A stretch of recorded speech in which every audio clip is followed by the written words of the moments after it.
Iki piye akeh masalahe mlebu metu kontak-ganti ora mari-mari. Kudu piye urip ning dalane melok Gusti kok nyatane akeh tantangane.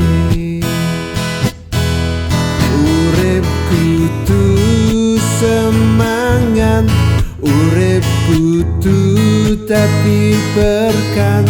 Ojo nglokro, ojo kendo, ojo ngisruh lan gampang mesuh. Ngabekti yo marang Gusti, apa sing becik dilakoni. Firmane Gusti dituruti sampe mari. Iki piye akeh masalahe mlebu metu kontak-ganti ora mari-mari. Kudu piye urip ning dalane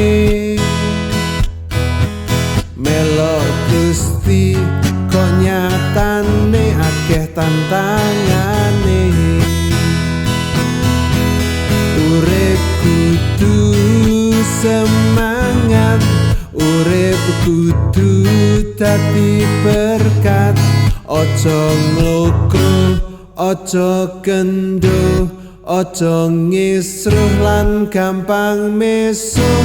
Ngabekti yo marang Gusti, apa sing becik dilakoni. Firmane Gusti dituruti sampe mari. Urip kudu semangat, urip kudu dadi berkah.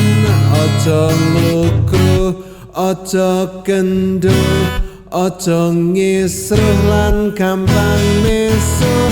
Ngabekti yo marang Gusti, apa sing becik dilakoni. Firmane Gusti dituruti sampe mari.